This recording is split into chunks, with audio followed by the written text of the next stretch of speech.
So, your Mr. Dorisovsky's come on television last night. He's had his little press meeting, thingy, whatever it is he does when he comes out. Three Horsemen of the Apocalypse, or whatever it is they call him. Oh, I didn't see the Three Horsemen of the Apocalypse. What I saw was Bungo, Zippy and Blimmin' George. That's what I saw. Yes, right, load of rainbow colours. That's what I thought to myself. Couple of slapheads and Blimmin' Bungo stuck in the middle. Mr. Witless, Mr. Valiant. I ain't being funny, even they didn't look convinced. Oh, yes, I know what your game is. You know you've been bubbled up, don't you? Oh, funny as well, innit, eh? Your missus had her baby, didn't she? Yes, too posh to push, was she? Yes, elected cesarean was that. Oh, yes, I expect it was. How many kids have you got now? 8, 9, 10, 12? Who can tell? Listen up. You kept using the analogy all the time through of that, like something to do with the war. Nothing about you conjures up Second World War. Nothing at all. What are you even talking about, Second World War? Can you imagine Winston Churchill having Clementine Churchill in the blimmin' Downing Street, having babies at the drop of a bloody hat every 5 minutes? Oh, you were going, oh, it's a pandemic and people are going to die. I know what we'll do, Carrie. Let's go and make a baby. It's not even convincing. You're very disingenuous. There's nothing about you that comes across as real, okay? Genuine, or Meghan Markle's favourite word, authentic. There ain't nothing authentic about you. You're very fake. We know what's going on. We ain't dumb.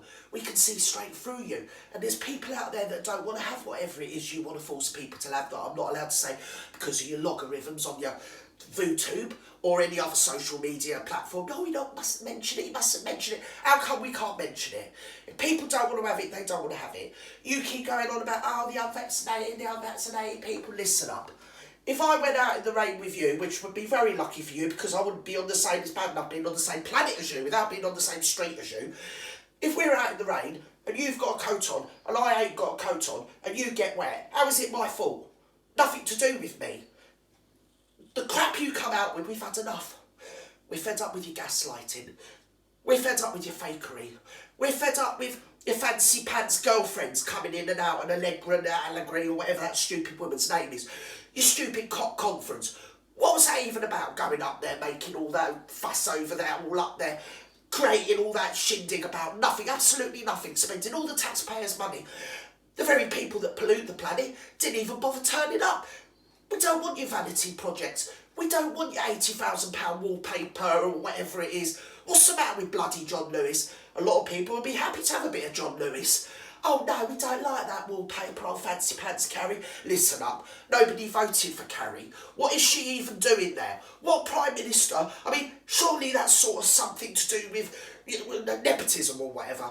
You shouldn't be having your wife with you. Nobody voted for her, nobody voted for Allegra. For some reason we all voted for you. And I'll tell you why the working class people voted for you.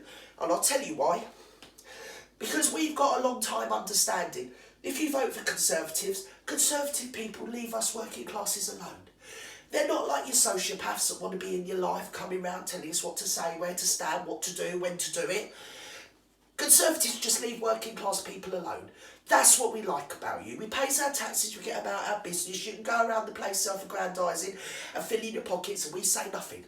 But it's an unspoken rule. You leave us alone, we leave you alone, okay? Get off our backs, stop gaslighting us. And another thing. You came out last night and said, oh, I want to pay tribute to Allegra.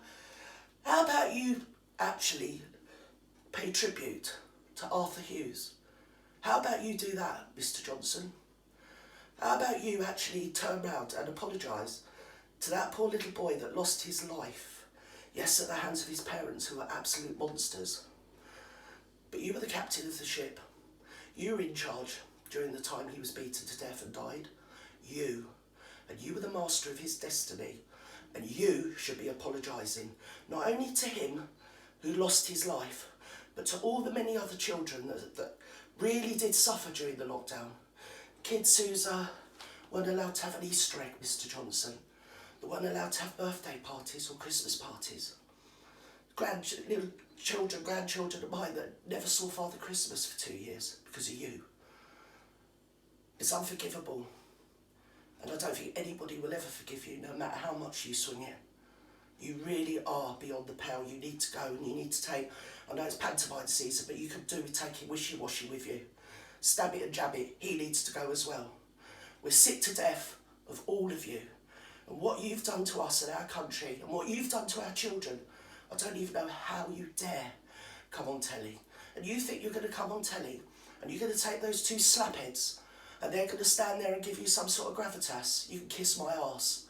You really are the most appalling person. I don't know what is wrong with you, but you really need to go.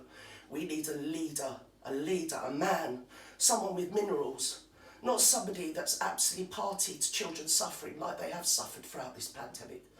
You should be absolutely ashamed of yourself, and so should your damn wife. She needs to get herself out of Downing Street. We haven't voted for her, and I don't think we'll be voting for you again either. You need to go. We've all had enough. We're sick and tired. That's all I've got to say.